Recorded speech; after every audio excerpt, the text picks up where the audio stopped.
Привет, люди интернета!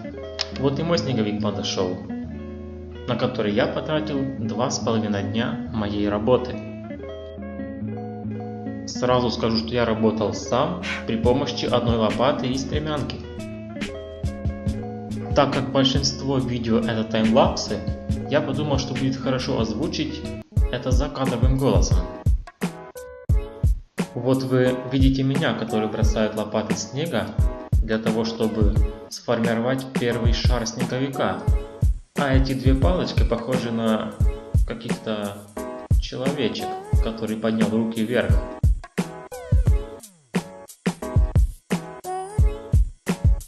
С каждым последовательным часом работы я все больше и больше понимал, что у меня все-таки получится безумно красивый снеговик.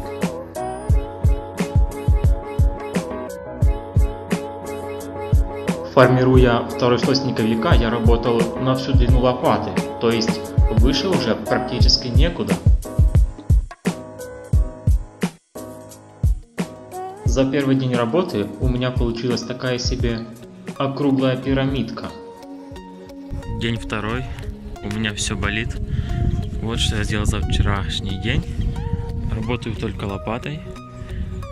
Вот первый слой и второй. Второй сейчас буду делать более округлым. И сверху голова. Второй слой был самым сложным, так как приходилось лепить снег на бок снеговика, да еще и на высоте, что было практически вообще невозможно.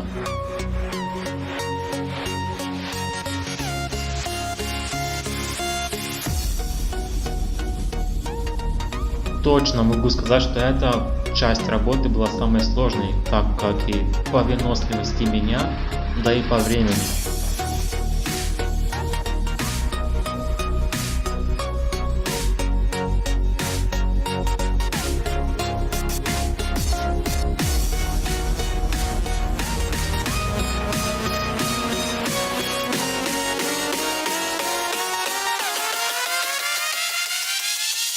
Вы ждали что-то эпичного?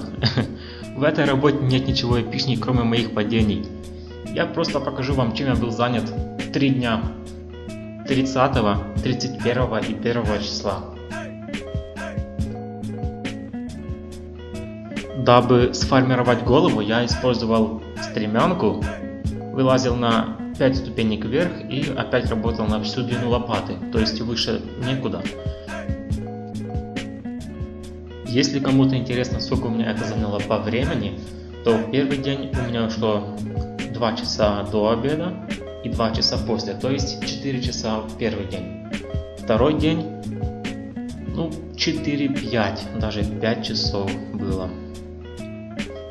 Третий день я потратил только примерно 1,5 часа, только для того, чтобы сделать ему глаза, нос из настоящей морковки, рот и руки. В один момент хотел еще сделать шляпу для него, типа цилиндр, спрессовать снег на земле и вырезать из него шляпу, а потом с помощью лестницы закинуть на голову. Но, во-первых, у меня нету такой большой лестницы, чтобы долезть аж на самую верхушку. Ну а во-вторых, высота все равно со шляпой не считается, так и смысл его делать. Можно сказать, что вот на этом моменте 2 дня моей работы окончено. Вот что у меня получилось. Вот эта лопата настоящая, это она и снеговик. И с другой стороны вот лопата и снеговик как доказательство того, что со всех сторон он одинаковый. Второй и третий шар снеговика практически готовы, и я решил укрепить первый слой, чтобы он даже в самой экстремальной ситуации просто не развалился под давлением и тяжестью 2 верхних.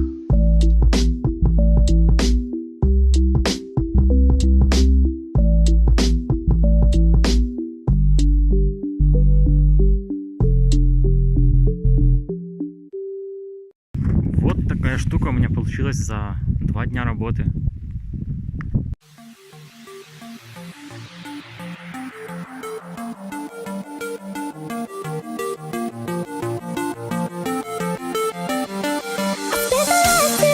Just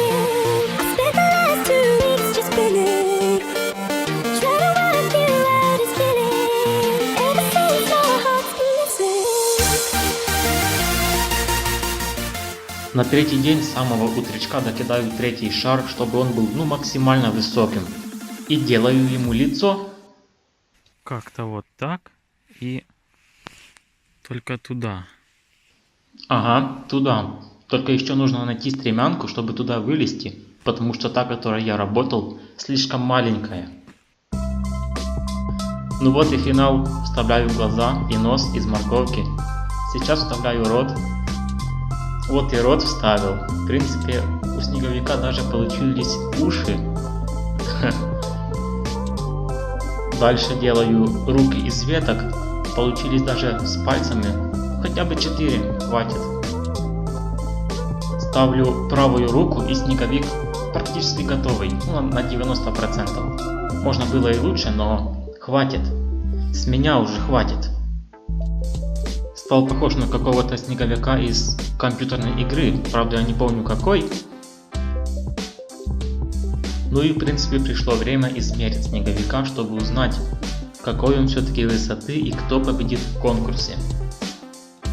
Подготовлю метровую палку, показываю, что у меня рулетка не обрезанная, начинается с нуля, а не с 10 сантиметров, например. Вот 100 сантиметров, то есть 1 метр. И держу палку все время в кадре, иду к снеговику. Становлюсь именно сбоку от него, не спереди, не сзади, а именно сбоку, чтобы измерить настоящую его высоту. Визуально мне казалось, что у меня есть 5 метров, но по факту у меня примерно 4, да и 3,80, например. Спасибо именно тебе, что ты досмотрел это видео до конца. Ну а моя работа на этом закончена.